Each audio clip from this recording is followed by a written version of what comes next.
can cause amyloid-related imaging abnormalities, or ARIA, which is temporary bleeding and/or swelling in the brain. Your doctor may test for a gene that raises its risk. ARIA doesn't usually cause symptoms, but can be serious and fatal. Symptoms may include headache, confusion, dizziness, vision changes, nausea, difficulty walking, or seizures. Tell your doctor if you take medications to reduce blood clots. Do not take if you have a known allergy to Kcbs or any of its ingredients. Serious infusion-related and allergic reactions can occur. These are not all of the possible side effects. Call your doctor right away if you experience any side effects. There's a light within us all. Visit Kcbs.com to learn about evaluation and testing to see if Kcbs may be right for you. We had our biggest loss of the season, but an entree and a Pizookie for 13 bucks feels like a win. That's our first win of the season. Celebrate anything with a choice of 8 entrees plus a mini Pizookie for $13. This is CBS LA at 6. And now at 6, canceled but still partying. Why some say the cancellation of the Long Beach Pride Festival is actually better for businesses and attendees. Plus, would-be thieves scared off by neighbors while sneaking around a home. Tonight, the homeowner who says the city isn't doing enough to protect his neighborhood. And a new measles case confirmed in LA County, when and where people may have been exposed.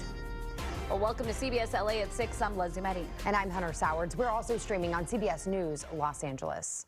Want to begin now with some breaking news. 2 brush fires in the Antelope Valley in red flag conditions. This one, called the Grand Fire, is burning northeast of Lancaster. Strong winds, you can see, are blowing the flames across the grass. This is an area with horse stables and cattle. Video in just a moment.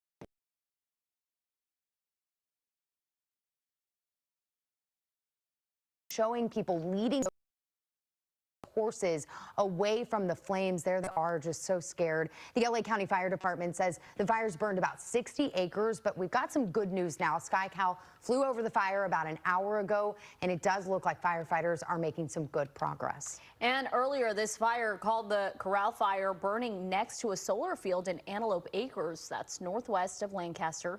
Video from SkyCal shows the burned grass and flames still smoldering in a tree. It started around noon. LA County Fire says it burned about 130 acres before crews got things under control. And both of those fires driven by strong winds. Yeah, we know that can make things tricky for those firefighters. Alex Bisson here tracking red flag conditions there in the Antelope Valley. Alex.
Alex, thank you. We'll see you soon. Well, the Long Beach Pride Festival should be in full swing today, but the city abruptly canceled it right before the gates were set to open because of issues. Yeah, the cancellation is not stopping people from celebrating. CBS LA's Lauren Posen is live in Long Beach, where people are still partying. And Lauren, you just got a new response from the city. Well, the city says it tried to work with festival organizers to keep the festival going, but they just couldn't come to an agreement. People we spoke with right here at the park say to them, what you're seeing behind me is what Pride's all about: community, connection, and coming together. I feel like that's what's wrong about Long Beach, is that even when things get shut down, like to like the festival, we still come together. Pride weekend is going strong in Long Beach. Despite a major wrinkle Friday night, the city canceled the 43rd annual Long Beach Pride Festival over a safety permit issue. Officials say the nonprofit behind the festival didn't submit the required paperwork. It's kind of interesting to see how many people gather outside of like a corporate paid space, and it's just a reminder of what community is really about. The festival usually brings in more than 80,000 people, but some local business owners are not too worried about seeing a dip in customers because of the festival cancellation. It's lemonade out of lemons because it's better for the businesses when it's in the community and not have to be a corporatized type of event. Many we spoke with say this setback is actually sparking a different kind of energy. It's bringing it together even more. I think it's making us look at things. Hey, the Pride is more than just a party. Some even feel it could be the start of a tradition in Long Beach. It's going to completely change how we do Pride from now on. People are just taking a moment to take in pride and remember what this weekend is truly about. It's all about community. It's everybody's having fun, supporting businesses, supporting everybody out here. It's amazing. We got a statement from the city of Long Beach again saying they did not get the proper permit documents from the organizers in time for the event for things like electrical plans and security. The city also claims the organizers rejected two alternative plans offered last night: the festival at Theater or the Bixie Park Band Shell. The city tells us it's going to open the band shell at noon tomorrow for live music and drag shows, and then the parade, of course, that's still going on. That kicks off at 10 o'clock in the morning. Reporting live in Long Beach, Lauren Posen, CBS LA. Lauren, thank you. Well, LAPD officers are shooting an assault suspect in Boyle Heights overnight. Police say a man attacked someone with a knife at an apartment complex on Glen Avenue around 1:45 this morning. Officers showed up and investigators say the man advanced towards them, still holding the knife. Police shot the man. He was then treated by paramedics and taken to a hospital. He is now stable. No officers were hurt. And a neighbor scares off several would-be thieves in mid-Wilshire overnight. Security video here shows them sneaking between the two houses. This is on South Nolan Avenue around midnight. The suspects wearing masks and gloves. A neighbor spotted them and yelled out. That's when they took off. We have children at home. That's what, So that's what's getting more scary, is just the aggressiveness that's happening now. We have to take our streets back. We have to get more careful. We have to be more aware of our surroundings. So the neighbor says his home there has been broken into 3 times in the last 4 years. He says new leadership and stricter laws are needed because these brazen thieves seem to have fewer consequences. Well, investigators say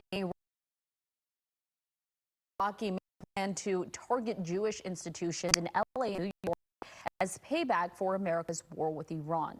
Mohammed al-Sadi is accused of planning attacks in the U.S. as well as Europe and Canada. Prosecutors say he set up the New York Center on Jewish centers in LA and Scottsdale to an undercover officer agreeing to pay him $10,000. A federal criminal complaint alleges it was all done in name of ending the Iran war. Officials have not said how or when he was arrested, being held without bail. Today, Defense Secretary Pete Hegseth welcomed home the 11-month deployment of the war in Iran. It comes as the U.S. conflict with Iran approaches the 3-month mark. Pakistani officials are in Tehran this weekend in a bid to keep peace talks between the U.S. and Iran on track, even though the Iranian foreign minister says they have no trust in the U.S.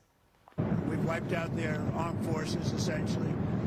We may have to do a little cleanup work because we had a little month-long ceasefire, I guess you'd call it, but we have a blockade that's so effective. That's why we did the ceasefire.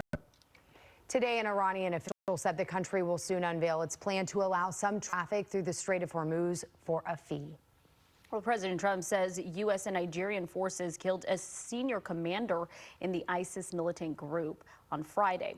President said Abu Bilal al-Minouki was the second in command of ISIS globally, and Trump says he was killed in a carefully planned strike on his compound right near Lake Chad in Nigeria. An Israeli says that it has killed the military leader of Hamas in an airstrike on Gaza City. The Israelis say Is al-Din Haddad was one of the last surviving commanders of the October 7th invasion that killed 100 Israelis and led to the capture of more than 250 hostages.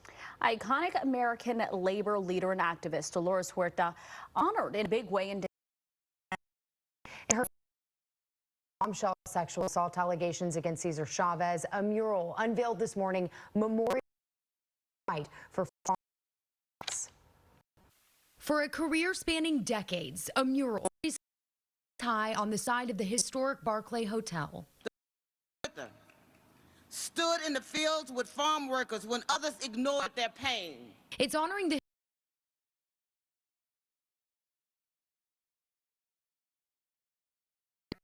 barrier-breaking and trailblazing activist Dolores Huerta, who dedicated her life to improving the working conditions for farm workers across the nation. This mural is not just a paint on a wall. It is a reminder to one person, armed with the conviction and compassion, can move a movement forward. The accomplishments that were made cannot be erased, okay? The accomplishments were made but cannot be erased. At 96 years old, Huerta was at the unveiling ceremony before calling on to do more to help immigrant communities and improve lives for those less fortunate. We have so much work to do. We have so much work to do. And we know that things are going to get worse. They're not going to get any better. Robert Vargas, the iconic artist behind the mural, wanted Dolores painted in a different light than the public normally sees her. We are all familiar with the images with the bullhorn and fist up in the air for it. But I wanted to create a mural in a moment of pause, still exemplifying defiance and her larger-than-life voice, even in silence. Congresswoman Maxine Waters reflecting on her early days in office and how Huerta helped raise awareness for the bleak and unfair conditions facing farm workers. Helping us to understand what we must do as legislators in order to correct all of that. It was Dolores Huerta. Give her a big round of applause. It's the first policy has made since the shocking revelations of sexual abuse against fellow